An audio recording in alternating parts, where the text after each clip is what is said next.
Hello friends, welcome to Moto360. This is the first Yamaha review video in our channel. Yamaha. It is just not a brand, it is a feel, emotion and dream of many youngsters and moto enthusiasts. If you and me calls as a moto enthusiast, it is because of the influence of many brands. But I believe Yamaha played a vital role or influenced us more than any other brand. There cannot be a bike enthusiast who has not dreamt about at least one model of Yamaha. Today there are fanboys for every major brands like KTM, Royal Enfield, etc. But I would say even this fanboy culture itself started from Yamaha. I still remember my schooling days. It was at that time I was in my higher secondary. It was at that time R15 was launched in India. R15 was the first fully fairing commuter motorcycle and it was displayed in a showroom. I used a public transport which takes that route only to glance that bike for a minute. Indeed, it was the busiest road with heavy traffic. If at all, if the bus gets stuck in traffic in front of that showroom, it was jackpot for me. I would get additional few minutes to gaze that bike without flicking my eyes. That feel, bike enthusiasts can definitely relate and may understand this. It all started from there. The name and image that Yamaha presently has was not built overnight. It started from very first launch, Rajut. Then RX100, RX135. They had never disappointed to excite moto enthusiasts and youngsters. There has always been a rev-happy engine on Yamaha's lineup. R15 is the current one in that lineup. We have seen R15, R15 version 2 and R15 version 3 is the one we have now in the market. It is an apt vehicle for the aggressive riders and also for the riders who would really like to rev the engine and perform. Unfortunately, R15 is not meant for all kind of riders. The seating posture, riding comfort, practicality lag, the discomfort in rear seat have made even the fanboys and admirers of Yamaha R15 to compromise themselves by picking different choices like FZ or other different brands. By understanding that, Yamaha has introduced the MT series as a street naked bike. It is for those individuals who were not happy with the R15 seating comfort riding ergonomics but one who liked the performance and rev happy nature of the R15 engine. It nearly has the same performance, engine, frame, specs like that of R15. MT15 was launched in March of 2019 in India and it has a decent record in sales and became an instant product in choice list of youngsters and Yamaha fanboys. Now it is updated to match BS6 norms. This video is all about its upgradation and test ride review. When it comes to engine, it is 155cc single cylinder 4-stroke SOHC liquid cooled 4-valve fuel injection engine.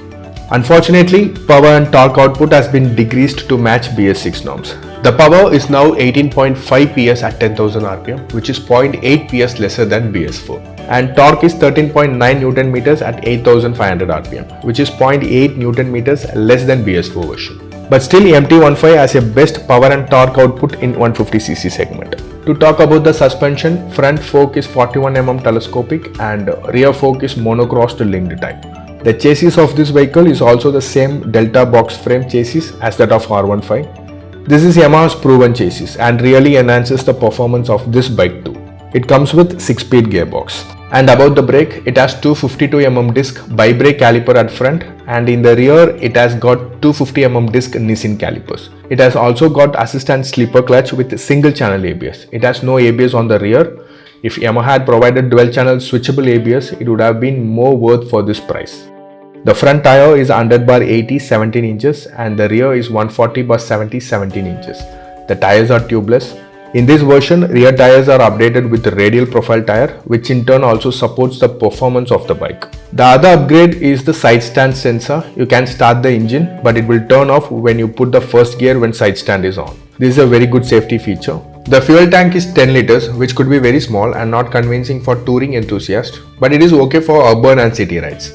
The most eye-catchy factor in design aspect is, of course, its headlight. It looked cool with this Transformers movie inspired DRLs, and it has a projector headlight below which are LED. The rear has LED taillight. In the right hand side handlebar, it has engine kill switch and ignition switch. In the left hand side handlebar, it has horn switch, turn indicators and headlight high-low beam switch with pass switch integrated. The bike has only self-start option, there is no kickstart option. As per BS6 norms, it has been upgraded with O2 sensor and extra catalytic converters. The silencer is the same as R15. In the rear, there is a light setup for number plate. It also has a tire hugger at the rear. Also there is a nice and chunky handrail for the pillion riders to hold. The other critical aspect of the design is the coolant reservoir, which is placed at the bottom almost near to the engine crash guard. There are chances for the engine guard to get damaged. In that case, it is essential for the guards to be replaced immediately, or else the coolant reservoirs may get damaged next, which screws your pocket. So engine crash guard is must, at least for the coolant reservoirs. There are 3 color editions available right now. This is the new color variant which is launched in BS6 called FLUO-VERMILLION. Apart from this, there are metallic black and dark matte blue colors which was already available. The wheel color of the new variant is distinct. It is a combination of yellow and orange, and it is definitely inspired from KTM. This new color version is 1000 rupees more than that of other 2 color variants. I shall provide price details in the description box. Let's get into the test drive. MT15 has the same VVA setup like R15. Usually with other bikes, when it reaches 7000 or 8000 RPM, we will experience a power lag. It will be not the same power throughout which we experience up to 100 kmph. After 100 kmph, the power phase will reduce and we may feel a lag. But in R15 and MT15, it has this VVA setup. So while bike reaches the 7000 RPM, VVA will be activated so that an extra solenoid valve will open and the air intake will be more. Even if the bike reaches 7000 RPM, there will be no lag in power, so that you could reach the top speed continuously without a power lag.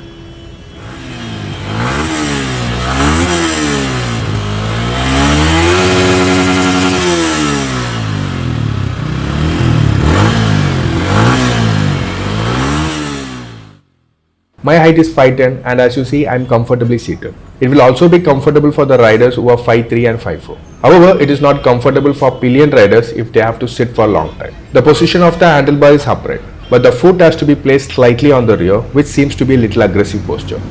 Taller riders may experience cramps in this posture for a long time.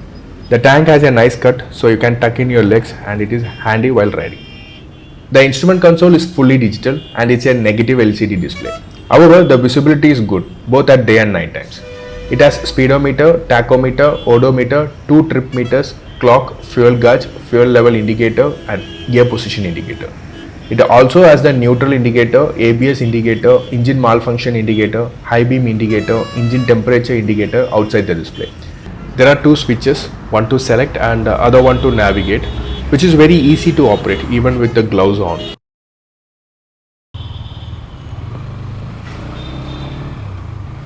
The first impression is this bike is meant for short riders. Shorter riders will surely enjoy the bike. I feel the bike is little small for the people who is 5'10" and above. The handlebar is pretty close to the body and the seating posture reminds me of Harry Potter on broomstick. And I could not feel that I am on a bike because of its lightweight, I think.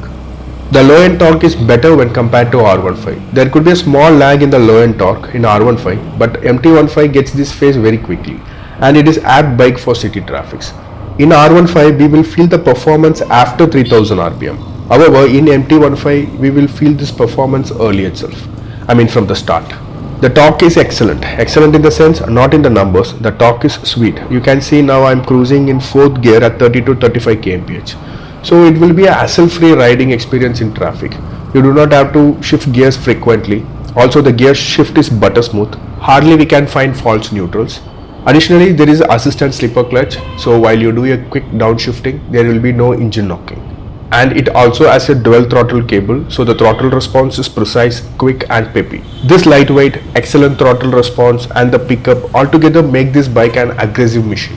When it comes to handling, it has a delta box frame, which is a proven chassis of R15, and it enhances the confidence in handling, and it is super flickable. It helps while cornering and handy to drive during heavy traffic. If you are a person frustrated at riding in city traffics on peak hours, let me say you that this is an apt bike for you. Also, you will definitely enjoy the ride. The suspension of the bike is at the stiffer side, but it is not as stiff as R15. It is little smoother than R15. This stiffness at the suspension helps this bike to perform well in cornering and flickable. Of course, the suspension of the performance bikes are generally should on the stiffer side, but due to this stiffness, you may feel the strain on back while riding on bad roads. However, on the smooth road and while cornering, you will enjoy the performance. If you are an aggressive rider and you would like to rev the engine, this bike fits you very well. If you had seen my video on Himalayan, I would have mentioned Royal Enfield is for mature riders. whereas this bike MT15 is for aggressive riders. In case if you are an individual who looks at the fun factor, then this is an apt bike for you. If you would really like to know what is Yamaha and the soul of Yamaha, generally you should ride R series bikes. But now MT15 is also one amongst that lineup. The performance of this bike will put smile on your face. When it comes to the performance, you may reach 0 to 60 kmph within 4.12 seconds, and for 0 to 100 it would take 12.50 seconds. The sweet spot of this bike is 80 to 100 kmph, and when you reach 120 you will start to feel small stress from the engine. 130 is the top speed of this bike. The bike has a shorter gear ratio and it is suitable for city traffic rides. Perfect throttle input with correct gear ratio, you can ride the bike with fun and joy. The small practicality issue with the bike is the position of the horn and turn indicator switches. We have seen this in NK300 review. This is a small drawback. You may see even when I am driving the bike, I keep changing my hands to deal with the horn and turn indicator switches. I assume it would take some time to get used to it. Let's get into the downsides of the bike. The first downside is the pillion seat. Yes, the pillion seat is comfortable and ergonomically better when compared to R15, but they could have made it little more spacious. If the pillion riders are thin, then they might go with it, otherwise it is probably hard for them to sit for a long time. Then the pillion footrest, which is placed very close to the rider's footrest, which may lead to touch the foot of the pillion riders often, and this may be a disturbing factor for the riders. And as already said, this is a lightweight motorcycle and it is definitely good for cornering and flickering. But when you are on a highway, you can feel wobbling while the heavy vehicle passes by, and that may give you a lag in confidence. Also, when you ride the bike at 80 or 90, you may sense the wind blast and you feel stability lag from this lightweight motorcycle.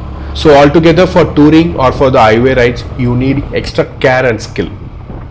The bike has an excellent braking, specifically the front brake. Bite is good and it stops 60 to 0 kmph at 21.4 meters. But at high speeds, braking at a panic situation, due to the light weight of this bike, the rear will tend to skid. Here is where you really misses out dual channel ABS. With dual channel ABS, you can confidently top speed the bike. This isn't a big deal for experienced riders, but for beginners it is definitely challenging at top speeds. The other downsides that many reviewers have said about this bike is about its telescopic forks. The international model has an upside down fork, but here they provided telescopic forks. But in my point of view, this telescopic forks is ideal for Indian roads. The upside down fork will perform good, but considering our Indian road condition, there is a lot of maintenance issues rising like fork seal, oil leakages, etc. Telescopic forks are easy to maintain and pocket friendly. Also, the cost of the international version is almost 40,000 higher. So at least for me, I do not say telescopic fork as a negative point. The seat cushioning is little harder, so if you are planning for touring, you may have to look into any other aftermarket solution. And also this bike is not meant for touring, so you have to tour with a lot of compromises. The other concern aspect is the headlight. The projector light offers good straight line visibility, and the road presence, that too at night, it looks excellent, but it misses out widespread visibility, which makes rural riders and those who are traveling night on off-road situation uncomfortable. Mileage is little tricky because the bike's mileage on city is 45 to 48 kmpl and on highways it is 48 to 52 kmpl. But it is entirely based on your riding condition. If you ride subtle, mileage will be good, and if you are an aggressive rider and used to rev the engine hard, then the mileage will be less, like around 38 to 42 kmpl. The other most negative comments on this bike is about the cost. Most of the people consider it is an excessive pay for a 150cc bike. If you look at the cc, yes, it is just an 150cc, but the performance and fun factor it is offering is almost equal to an 200cc bike. So if you ask me, my personal opinion is, my brain says yes, the price is little higher, but my heart says it is a justified cost for the overall performance it offers. This is the magic of Yamaha. If you feel the cost of this bike is higher, I would suggest you to go for a test ride. There are possibilities of your perception on rate factor to get changed. Anyway, I am leaving the price details on the description box and leave the pricing aspect to you. Share your thoughts on the pricing. If you are planning to buy this bike, please do test ride before deciding, and it's something which I keep repeating in all my videos. Hope I have included all the aspects in this video. In case if I have left any, you may also comment in the comment section. Don't forget to visit the description box. I have provided the price details and the links for bike maintenance and accessories which may help you. please take a look. If you are a motor enthusiast and you are watching this channel for the first time, please do subscribe the channel and also press the bell icon near the subscribe button in your mobile. Then you will get all the notification every time when I upload my new video. More review videos are coming, including cars. I also post the photographs of the vehicles that I review in this channel and also infographics and latest updates in our Instagram and FB page. I shall provide the link in the description. Just by a single touch you can have a look, and if you like, please follow me on the social media. Hope this video was informative and useful. Thanks for watching the video. If you like this video, please show some appreciation in the form of like and comments. Don't forget to subscribe the channel. If you have any queries, ask me in the comment section. I meet you in another video. Take care and goodbye.